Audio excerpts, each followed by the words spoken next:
Hello વિદ્યાર્થી મિત્રો, સ્વાગત છે આપ સર્વ વિદ્યાર્થી મિત્રોનું આપ સર્વની એક જ માત્ર યુટ્યુબ ચેનલ આરએફની મોજ એફઆરની મોજ યુટ્યુબ ચેનલ પર. મિત્રો ચેનલ પર પહેલા પધાર્યા હોય તો એક વિનંતી છે, ચેનલને સબસ્ક્રાઈબ કરવી કે ના કરવી એ તમારી મરજી, પરંતુ વિડીયો પૂરેપૂરો જોઈ લેજો, ખાલી એટલી વિનંતી છે મિત્રો. વિડીયો જોવાની વિનંતી કેમ? કારણ કે મિત્રો અત્યારે હાલમાં આપણી ચેનલ ડાઉન જઈ રહી છે, એટલા માટે મિત્રો. તો વિડીયો તમે પૂરેપૂરો જોશો તો ઇમ્પ્રેશન યુટ્યુબ વધારે લોકો સાથે મોકલશે અને બીજા લોકો પણ વિડીયો જોશે. ઓકે, અને એમ ના કરો તો તમારા એકાદ મિત્ર સાથે શેર કરી દેશો તો પણ ચાલશે. તો મિત્રો આજે આપણે શું કરવાના છીએ, ધોરણ 6 સામાજિક વિજ્ઞાન પાઠ નંબર 15 સરકાર સંપૂર્ણ સ્વાધ્યાયનું સોલ્યુશન કરવાના છીએ મિત્રો. ઓકે, તો લેટ્સ સ્ટાર્ટ. વિડીયો શરૂ કરીશું. એના અંદર મિત્રો આ છે આપણે દર વખતની જેવું જ છે કે પાછળથી શરૂઆત કરેલી છે ફોટોગ્રાફ્સની. આ બધી સ્લાઇડો છે. તો અહીંયાથી ચાલુ કરીએ. આપણો પહેલો પ્રશ્ન છે, નીચેના પ્રશ્નના ઉત્તર આપો. જવાબ લખવાના છે. એના અંદર પહેલો પ્રશ્ન છે, સરકારની જરૂર શા માટે છે? એટલે કે જે સરકાર છે અત્યારે આપણે જોઈએ તો અગાઉ હું જ્યારે વિડીયો બનાવું છું ત્યારે ચૂંટણી થઈ છે, એટલે નવી સરકાર બનશે, પરંતુ એ સરકારની જરૂર શા માટે છે એના વિશે ચર્ચા લખવાની છે, પ્રશ્નનો ઉત્તર લખવાનો છે. જોઈએ, એના કુલ 4 મુદ્દા છે. ઓકે, તો એના 4 મુદ્દા વિશે જોઈ લઈએ. પહેલો મુદ્દો છે કે દરેક દેશને જુદા જુદા નિર્ણયો લેવા માટે તેમજ એ નિર્ણયોને અમલ કરવા માટે સરકારની જરૂર છે. જો જુદા જુદા નિર્ણયો, કોઈનું હિત માટે, કોઈનું ભલું થાય, એ હિત માટે જે નિર્ણયો લેવા માટે એ સરકારની જરૂર છે. કારણ કે સામાન્ય માણસ તો ના લઈ શકે ને એવા નિર્ણયો, મોટા લઈ, અને એ નિર્ણયો લઈ તો શકે, પરંતુ એ નિર્ણયને આખા દેશની અંદર, આખા રાજ્યની અંદર અમલ કરાવે કોણ? સરકાર. એ કોઈ એકલો માણસ ના અમલ કરાવી શકે, એ આખી સરકાર કરાવે, એટલા માટે જરૂરી છે. બીજું જોઈએ, બીજું છે દરેક દેશમાં બંધારણ અનુસાર કાયદા બનાવવા. એટલે કે જે દરેક દેશ છે, જુદા જુદા દેશ છે, ધારો કે આપણો ભારત, નેપાળ, શ્રીલંકા, પછી ભૂટાન, બાંગ્લાદેશ, એવા વિવિધ દેશો છે, અને એ બધા દેશો અનુસાર, એટલે કે પોતાનો જે દેશ છે, આપણે ભારત દેશ છે, ભારત દેશના અનુસાર પોતાનું જ બંધારણ હોય, અને એના અંદર કાયદા બનાવવા, નવા બંધારણના અનુસાર કાયદા બનાવવા એ કોણ બનાવે? સરકાર બનાવે. તેમને અમલમાં મૂકવા, એટલે કે તેને અમલ કરવા, કાયદા તો બનાવી કાઢે, પરંતુ તેને અમલ કરવા એ કોની જવાબદારી? સરકારની, અમલ કરાવવાની. ઓકે, આગળ તેમાં સુધારા કરવાના, કે જે કોઈ જૂનો કાયદો છે જેના અંદર એકાદ કલમ આડી અવડી છે, અથવા તો સરખી નથી, અથવા તો જે કહીએ ને માન્ય સારી રીતે વર્તતી નથી, તો એને સુધારવી. ઓકે, ત્રીજો જોઈ લઈએ, સરકારે બનાવેલ કાયદા અને નિયમો દેશના બધા લોકોને સમાન રીતે લાગુ પાડવા માટે સરકાર જરૂર છે. જે કાયદાઓ બનાવેલા છે અને જે નિયમો બનાવે છે એને દેશના બધા દરેક માણસને, ગરીબ અમીર, ઓકે, બધાને જ સરખી રીતે લાગુ પાડવા માટે સરકાર જરૂરી છે. ચોથો મુદ્દો, લોકશાહીમાં લોકોની ઈચ્છા મુજબ જે લોકશાહી છે આપણા દેશની અંદર, લોકશાહી છે, સંસદીય લોકશાહી છે આપણા દેશની અંદર. 2 લોકશાહીના પણ પ્રકાર આવશે. તમે જ્યારે થોડા મોટા થશો ત્યારે તમને ખબર પડશે. લોકશાહીના 2 પ્રકાર, પ્રમુખીય લોકશાહી અને સંસદીય લોકશાહી. ઓકે, તો એના અંદર આપણે જોઈએ તો આપણા ભારત દેશની અંદર કઈ લોકશાહી છે? સંસદીય લોકશાહી. ઓકે, અને પ્રમુખીય લોકશાહી કયા દેશની અંદર છે? અમેરિકાની અંદર. ઓકે, આગળ આપણે આવ્યા, લોકશાહીમાં લોકોની ઈચ્છા મુજબ વહીવટ ચલાવવા સરકારની જરૂર પડે છે. જે લોકશાહી હોય ત્યાં લોકોના ઈચ્છા મુજબ સરકારની જરૂર પડે છે. ઓકે, સરકાર જ લોક કલ્યાણના કાર્યો કરે છે. ઓકે, આમ દેશમાં શાંતિ, કાયદો અને વ્યવસ્થા જાળવવા માટે તેમજ દેશની પ્રગતિ માટે સરકારની જરૂર છે. ઓકે મિત્રો, સમજી ગયા?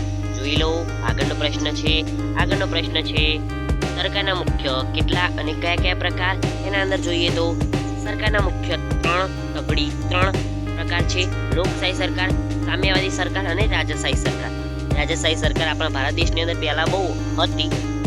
ઓકે, અને લોકશાહી સરકાર અત્યારે છે. સામ્યવાદી સરકાર કઈ જગ્યાએ છે? રશિયાની અંદર. આ જે ભારતનું પાક્કો મિત્ર કહી શકાય, એમ પાક્કો ચડ્ડી બડ્ડી વાળા મિત્રો, રશિયા અને ભારતની દોસ્તીની એક ગજબ મિસાઇલ છે. એક તમને બનાવ ના ખબર હોય તો આઈ થિંક મારા ખ્યાલથી તે રશિયા જ હતું કે જેણે ભારતની મદદ કરી હતી, જ્યારે ભારતની વિરુદ્ધ અમેરિકા, પછી જે આ જમ્મુ કાશ્મીરનો મુદ્દો હતો એ વખત અમેરિકા ચીન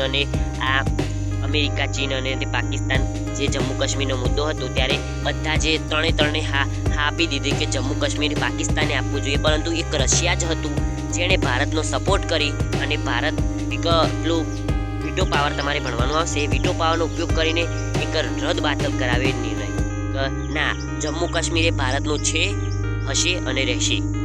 ઓકે, એવું હતા.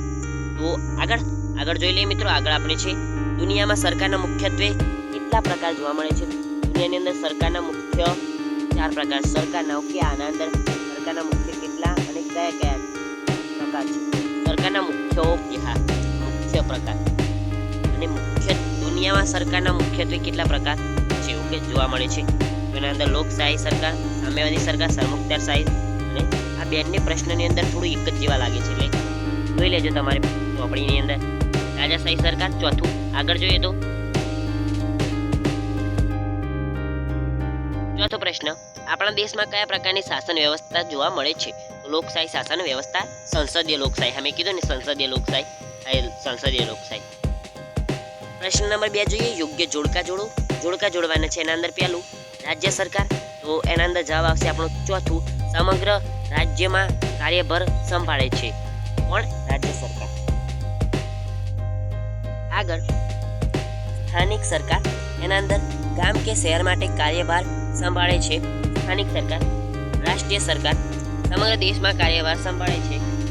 આગળ રાજાશાહી સરકાર, એના અંદર જોઈએ તો પહેલું એક જ વ્યક્તિ શાસન કરે છે. આગળ જોઈ લઈએ. આગળ છે પ્રશ્ન નંબર 3, યોગ્ય જોડકા જોડો.